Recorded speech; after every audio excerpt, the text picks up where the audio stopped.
Growing up, my mom would tell me that I was striking. She said that when I walked into a room, everybody noticed. I hated it when she said that. It was, as the kids say, so cringe. But she said it all the time. She told me all of the ways I was magnificent in her cringy, loving way. Do you know what happens when you tell someone something over and over again? They believe it. So here is what my very own hype girl has created. When I walk in the room, I truly believe you all know I'm there in all my magnificent glory. When I speak, I believe people listen.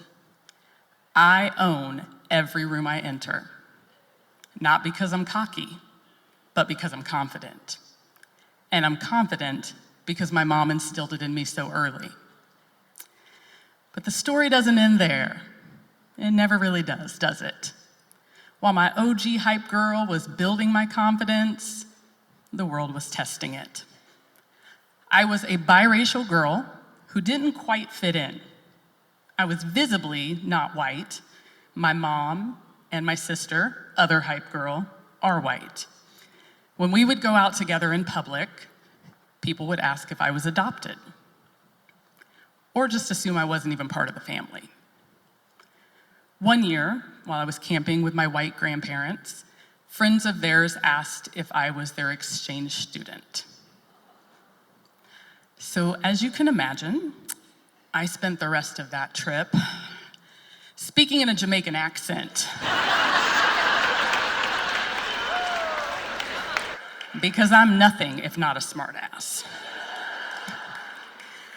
Then there was my hair.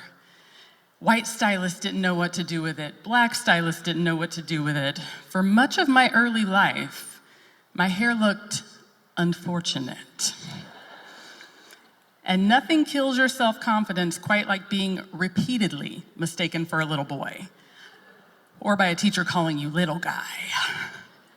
Thankfully, puberty brought me boobs. That helped with that issue. Moments like these left cracks in my fabulosity armor, kind of brought on my Jekyll and Hyde relationship with self-confidence. At my core, I believed I was pretty badass. Why? Because my mom said so. But as I grew older, I started to notice that I didn't look like the cute little girls that the boys had crushes on. I also grew really quickly and stood taller than just about everybody in my grade school and middle school classes. This is when my own doubts began to fester. I looked in the mirror and I saw what everybody else saw and would think to myself, you aren't feminine, you're not pretty, you don't fit in, you're too sporty. Through my preteen, teenage, and early adult years, those whispers warred with my inherent confidence. As I got older, I knew I was destined to be a boss. Spoiler alert, I am. But the journey wasn't smooth. Along the way, there were countless micro moments that made me doubt myself, my ability to succeed, and my belonging in the places that I occupied. I call them micro moments because in reality, that's all they were. They felt huge and all-consuming at the time, but are barely blips in the rear view now. Take my educational journey, for example. I had a plan.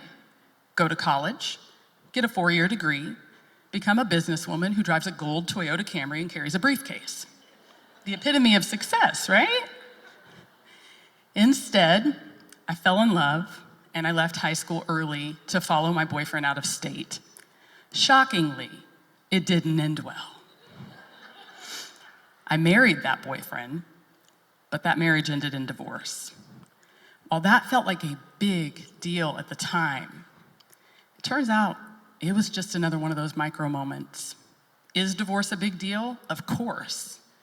But did it define me? No, it didn't. Back to the educational journey. I did finish high school through a homeschool program, but I didn't have a traditional diploma. How was I supposed to become a boss without a high school diploma? Was my gold Camry and briefcase nothing but a dream? When I enrolled in community college, I realized I'd need to get my GED. So I signed up for the classes, and I passed while taking college courses. Then came college math. College math. I failed to test out of even the most basic courses. I took every math class. Am I a math whiz now? No, I use my phone to calculate tips. I worked a full-time job and took night classes, and it still took me years longer than my peers to graduate college. It wasn't just the job or the math. Life just happened. At the time, I felt like a failure. I wasn't keeping up. I wasn't where I thought I should be. These were more of those micro moments. They were a big deal at the time, but now they're just part of my story. Life is pretty messy. It distracts, disengages, and sometimes derails us. Another one of my goals was to get my MBA. It was always in the back of my mind, but the timing was just never right. I'd found my place in the nonprofit sector, worked in various roles, and decided I wanted to be a CEO. My husband says it's because I'm bossy. I say it's because I have big boss energy. So while I was pregnant with my son, I interviewed for my first CEO position. I didn't get it. Cue the sad music. To recap, at this point, I'm not driving a gold Toyota Camry or carrying a briefcase. My inner voice said I was capable, but doubt whispered back, "You're not smart enough. You'll never be in that position." So I did what any pregnant woman feeling defeated might do. I decided to go back to school and get my MBA. I was terrified of taking a year off my career path, and even more afraid of taking the GMAT, remember my math skills. I decided, do it scared, do it anyway. So when my son was just 4 months old, I started the MBA program. With a month left in that program, the CEO job I didn't get reopened. And this time, I got it.